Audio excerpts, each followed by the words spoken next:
Ramen Del Barrio has become a go-to destination for foodies looking for one of the more unique twists on the famed Japanese noodle dish, a remix with Mexican flavors. Now, whether you try the Carnitas or pozole, tonkotsu, the mole dipping noodles, even the Chilaquiles ramen, you will realize Ramen Del Barrio is less a fusion restaurant and more a menu of destiny. We have Chef Krinsky to thank for that. Oh, and he also makes one heck of a taco. You are here in Austin. I really think you are an actual, true destination restaurant. Thank you. How are you? I'm good. I'm actually planning a trip to Japan myself at the end of the month, so I get to go back for some more inspiration and see how we can tweak things at the shop. Well, that's pretty wild. Yeah, so, good. you know what? I'll just start off with the basics. Can you just tell people what Ramen Del Barrio is? I mean, and how you even came up with such a wild, ambitious concept of merging two very distinctive food cultures together. Yeah, well, I mean, as far as,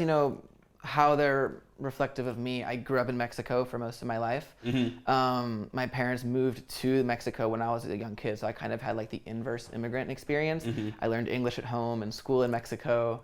And I came back to the States when I turned 18, and I landed here in Austin. I had never been to Texas before, but I ended up working in Japanese kitchens. So it's kind of like the marriage between like the cultural food that I grew up with, and then the professional discipline that I've had now as an adult chef. So I want to say this: you're coming to Ramen Del Barrio for the very first time. I'm going to assume you've had Mexican food. I'm going to assume you've had ramen, but you've never had Ramen Del Barrio. What would you tell a first-timer to order, the very, very first time? So this is a super easy answer for us, and it's one that we always talk about in the shop, and that's going to be the Carnitas Tonkotsu.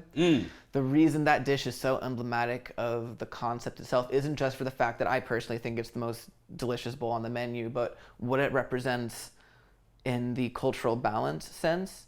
That is the bowl that comes closest to being this perfect fusion in the sense that it's respecting both cultures' elements and presenting them together in just one way that makes sense for everybody, right? So I love to say at the shop, like Carnitas and like Tonkotsu ramen are kind of the two culminations of what two great cuisines are doing with pork. So they naturally kind of have a place together. They're both very simple products in essence, but the level of complexity that you can take them to when going all out provides so much depth of flavor as well. So, you have this creamy pork broth, you have fatty, chopped up braised pork and organ meats and whatnot, and then you're basically just bringing it together. Rather than green onions for your allium, you have your white onion, cilantro, and lime. But all of these flavors are brought together not just for the simple purpose of taste, but meaning. So, in ramen structure, you have three components for your broth. You could have a tare, which is your seasoning. You have the actual stock itself. That could be your tonkotsu, or it could be a clear chicken broth, whatever the case be. Then you have an aromatic oil. So we're bringing this together in not just flavor ways, but also culturally significant technique. Let's talk tacos because, I mean, and again, I think your ramen is outstanding, but one of the things that just blew me away and also says a lot about me is, of course, when I went to Ramen Del Barrio for the first time, I had to get a taco. Where did you get the idea to even do tacos? And you're doing something very unique. You're doing a skewer, the yakitori, the yakitori or the kushiyaki. Yeah, so the tacos, we are combining that Japanese grilling technique. We have a binchotan grill back there on charcoal. And the idea is that's a Japanese charcoal, right? Yep. We first and foremost, we braise meats. They all tend to be really soft and tender because the end experience will be a customer gently pulling a skewer out. Right. Which means all of those meats need to be fall apart tender so that they don't risk tearing through the tortilla. And that's true with all your tacos. All of the tacos. So we have the braised pork belly, which is the pastor, right? We have the costilla now, which is a sous vide short rib. We have tripas. We have the mollejas, and then octopus as well, and mushrooms too. So lots of different choices there, but the general idea is that each skewer gets grilled and then lands on top of a really nice tortilla. Each one has like a different puree or like a sauce base.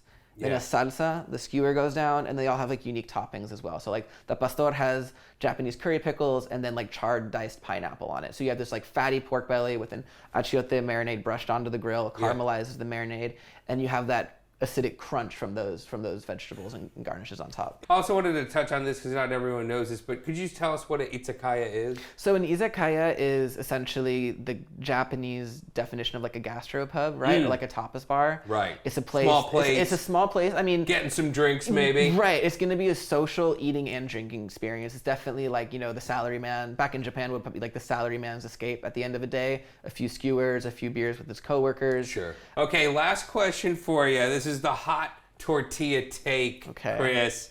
Corn or flour? Easily corn, but that doesn't mean that flour doesn't have its place, right? Okay. It's a more northern thing. It's a circumstantial thing, in my opinion. If Okay. you're in the northern states of Mexico or Tex-Mex land like we are, flour tortilla has a cultural place. Okay. But if you get a little further south of the border, you go towards Mexico City, it's going to be corn. Chris, Ramen Del Barrio, easily one of my go-to restaurants in Austin, Texas. Thanks for being here. Thank you very much for having me.